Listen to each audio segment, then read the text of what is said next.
कल्पना कीजिए एक नदी जो करोड़ों लोगों की प्यास बुझाती है, लाखों किसानों की फसलों को जीवन देती है, शहरों को पानी देती है, बिजली पैदा करती है और पूरे दक्षिण भारत की अर्थव्यवस्था को सहारा देती है। लेकिन यही नदी हर साल दो राज्यों के बीच इतना बड़ा विवाद कर देती है कि मामला सीधे सुप्रीम कोर्ट तक पहुंच जाता है। कई बार किसान सड़कों पर उतर आते हैं और कई बार प्रदर्शन होता है और कई बार सरकारों के बीच तीखी बहस शुरू हो जाती है। सवाल यह है, आखिर एक ही नदी के पानी को लेकर इतना बड़ा विवाद क्यों होता है?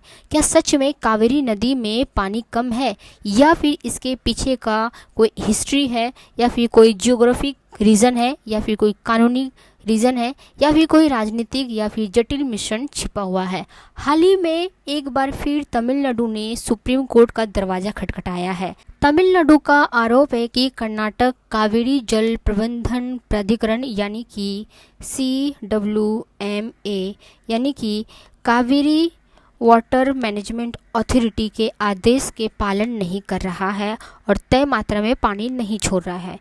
वहीं कर्नाटक का कहना है कि कमज़ोर मानसून और घटते जल भंडार के कारण पहले अपने राज्य के लोगों के लिए पीने का पानी और सिंचाई सुनिश्चित करना उसकी फर्स्ट प्रायोरिटी है, यानी कि प्रथम प्राथमिकता है।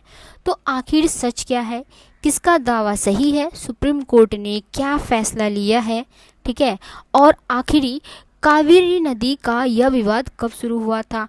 आज की इस वीडियो में हम समझेंगे कावेरी नदी का पूरा डिटेल और इसके विवाद का पीछे इसका हिस्ट्री क्या है, सुप्रीम कोर्ट के महत्व फैसले इतने इम्पोर्टेंट क्यों हैं, 2026 की अभी की क्या स्थिति है और यह भी कि आखिर इस समस्या का अस्थायी समाधान क्या हो सकता है।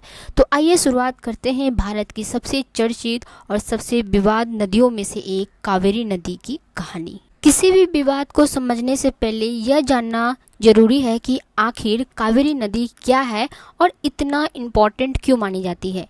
कावेरी नदी, जिसे कावेरी या फिर कावेरी माँ भी कहा जाता है, साउथ इंडिया की सबसे प्रमुख नदियों में से एक है और इसे अक्सर दक्षिण भारत की गंगा भी कहा जाता है, क्योंकि यह केवल पानी का स्रोत ही नहीं बल्कि करोड़ों लोगों की आस्था, संस्कृति और आजीविका से जुड़ी हुई है।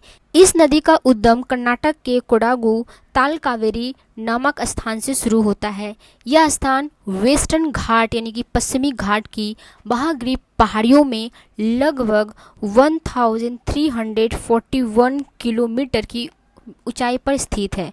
शुरुआत में यह एक छोटी जलधारा के रूप में निकलती है, लेकिन आगे बढ़ते हुए इसमें कई सहायक नदियां यानी कि ट्रिब्यूटरीज ऐड हो जाती है और यही छोटी छोटी धारा मिलकर एक विशाल नदी का रूप ले लेती है।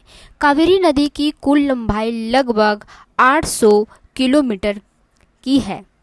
अपने इस लंबे समय के दौरान यह कर्नाटका, तमिलनाडु, केरला एंड पुडुचेरी की कुछ हिस्सों को पानी उपलब्ध कराती है और अंत में वे ऑफ बंगाल यानी कि बंगाल की खाड़ी में जाकर मिल जाती है। अगर आप इस पिक्चर में देखें तो इस नदी का अधिकांश भाग कर्नाटक और तमिलनाडु से होकर गुजरती है। तो ये रहा आपका कर्नाटक और ये रहा तमिलनाडु। इसके बीच ही बहुत सारी नदियाँ यानी कि सहायक नदियाँ जुड़ी हुई है। तो कावेरी नदी का अधिकांश भाग कर्नाटक और तमिलनाडु से होकर गुजरती है।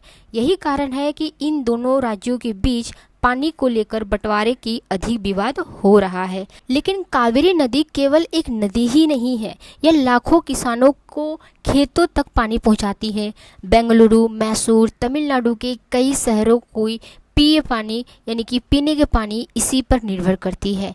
इसके पानी से धान, गन्ना, केला, नारियल और कई अन्य फलें जैसी उगाई जाती है और इसी नदी पर बने बांध दक्षिण भारत की बिजली उत्पादन में और सिंचाई दोनों के लिए बेहद महत्वपूर्ण है। यानी अगर कावेरी नदी में पानी कम हो जाए तो इसका असर केवल राज्य पर ही नहीं बल्कि करोड़ों लोगों को जीवन पर भी इसका प्रभाव पड़ते हुए देखने को मिल सकता है और यही इस बात पर नदी को लेकर सबसे बड़ा विवाद शामिल हो चुका है। तलकावेरी से निकलने के बाद कावेरी नदी का सफ़र शुरू होता है वेस्टर्न घाट की खूबसूरती पहाड़ियों से। सबसे पहले यह कर्नाटक के कोडागु, मैसूर और मांड्या जैसे क्षेत्रों से होकर बहती है। इस नदी के दौरान इसी में काबिनी, हेमवती, हरंगी और सिस्मा जैसी कई सहायक नदियां आकर मिलती है, जिससे इसका जल प्रवाह और अधिक बढ़ जाता है। आगे बढ़ते हुए कावेरी नदी पर कई सारे बांध बनाए गए हैं जो दक्षिण भारत की जल व्यवस्था की रीढ़ माने जाते हैं, जैसे कि हेमवती डैम, कृष्णराज सागर डैम, मैत्तूर डैम और भी कई सारे डैम्स बनाए गए हैं। इनमें से सबसे प्रसिद्ध है कृष्णराज सागर डैम, जिसे KRS डैम भी कहा जाता है।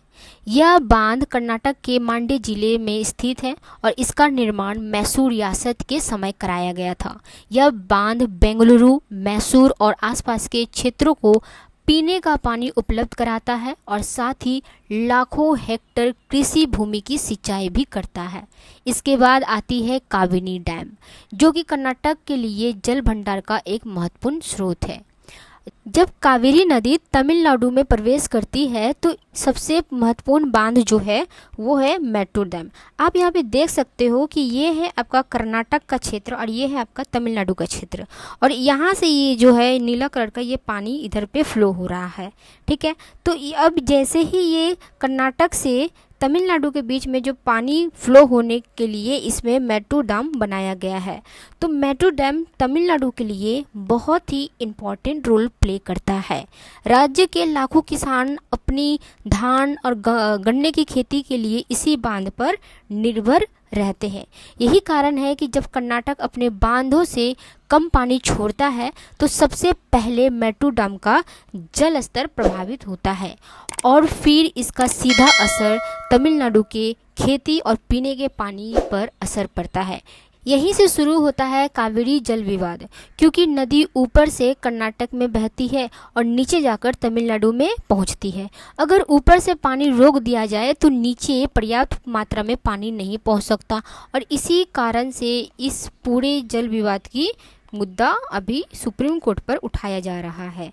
तो जैसे अगर आप मैप में देख सकते हो, यहाँ पे है ऊपर कर्नाटका, नीचे है तमिलनाडु, और जो पानी कहाँ से शुरू होती है, वेस्टर्न घाट से शुरू होती है। ठीक है, जो कर्नाटक से यहाँ से स्टार्ट होकर ये धीरे धीरे नीचे की तरफ आता है।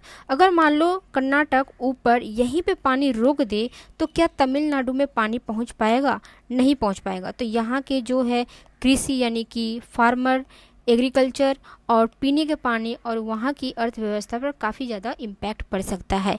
इसी कारण से सुप्रीम कोर्ट पे अभी फैसला चल रहा है। अब सबसे बड़ा सवाल, आखिर कावेरी नदी का विवाद शुरू कैसे हुआ? इस विवाद की जड़ आज नहीं बल्कि 130 वर्ष पुरानी है। साल 1892 में ब्रिटिश शासन के दौरान मैसूर रियासत और मद्रास प्रेसिडेंसी के बीच कावेरी नदी के पानी के उपयोग को लेकर पहला समझौता हुआ। इसके बाद 1924 में एक नया समझौता किया गया जिसकी अवधि 50 साल तक थी, यानी कि 1924 से लेकर 1974 तक। लेकिन 1974 में यह समझौता समाप्त हो गया क्योंकि 50 साल यहाँ पे कवर हो गया था। समय के साथ बढ़ती आबादी, खेती का क्षेत्र बढ़ा, शहरों में पानी की मांग बढ़ी, लेकिन नदी का पानी उतना ही रहा। यहीं से दोनों राज्यों के बीच विवाद लगातार गहरा चलता गया। मामला कई बार अदालत तक पहुंचा और आखिरकार 1990 में कावेरी जल विवाद न्यायाधीश ट्रिब्यूनल का गठन किया गया। लंबी सुनवाई के बाद साल 2018 में सुप्रीम कोर्ट ने अपना अंतिम फैसला सुनाया। कोर्ट ने कावेरी नदी के पानी का बंटवारा तय किया और साथ ही कावेरी जल प्रबंधन प्राधिकरण यानी कि कावेरी वाटर मैनेजमेंट अथॉरिटी के गठन को आदेश दिया ताकि हर वर्ष वर्षा जलाशयों के स्तर पर पानी की उपलब्धता के आधार पर यह तय किया जा सके कि किस राज्य को कितना पानी मिलेगा। देखो बेसिक सा मतलब क्या है कि जो कावेरी वाटर मैनेजमेंट अथॉरिटी है उन्होंने किस तरह से चीज़ों को मामलों को हल करने की कोशिश की। उन्होंने कहा कि जिस साल जितना बारिश होगा एक कुछ मैनेजमेंट निकाले होंगे, कुछ परसेंटेज निकाले होंगे। अगर मान लो कि 10% बारिश होती है तो 5% कर्नाटक को जाएगा और 5% तमिलनाडु को जाएगा। इस बेस पे डिवाइड किया जाएगा। लेकिन फैसले के बाद भी विवाद पूरी समाप्त नहीं हुई, जबकि मॉनसून कमज़ोर होता है। पहले बारिश सही टाइम पे होती थी, अभी इन्वायरमेंट की वजह से, क्लाइमेट चेंज की वजह से पानी ढंग से नहीं होता है और जिसकी वजह से पानी की कमी होती जा रही है। तो कर्नाटक का कहना होता है कि पहले अपने राज्य के लोगों को पीने का पानी और किसानों को सिंचाई देना जरूरी है। वहीं तमिलनाडु का कहना है कि सुप्रीम कोर्ट और कावेरी वाटर मैनेजमेंट अथॉरिटी के आदेश के अनुसार तय मात्रा में पानी छोड़ा जाना चाहिए, क्योंकि वहाँ की खेती इसी पर निर्भर करती है। 2026 में यही स्थिति देखने को मिलती है। तमिलनाडु ने सुप्रीम कोर्ट में याचिका दायर करते हुए आरोप लगाया कि कर्नाटक ने कावेरी वाटर मैनेजमेंट अथॉरिटी के निर्देशों का अनुसार पानी नहीं छोड़ा। दूसरी ओर कर्नाटक ने कमजोर मानसून और कम जल भंडार का हवाला देते हुए कहा कि वर्तमान परिस्थिति में निर्धारित मात्रा में पानी छोड़ना संभव नहीं है। यानी 130 साल पहले शुरू हुआ विवाद आज भी पूरी तरह समाप्त नहीं हो पाया। लेकिन इसका समाधान केवल अदालत में नहीं है, बल्कि बेहतर जल प्रबंधन इसका एक कारण हो सकता है। आप वाटर को सही तरीके से यूज़ करो, वाटर को वेस्ट ना करो और वर्षा जल संचय यानी कि जब भी पानी बरसे, बारिश हो तो उसको आप स्टोरेज कर सको।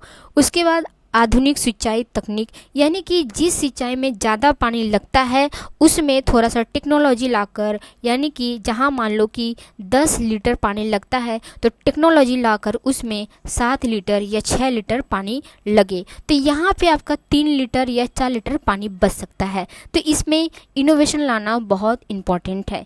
इसी तरह से थोड़ा थोड़ा करके हम दोनों राज्यों को इक्वली वाटर मिल सकता है।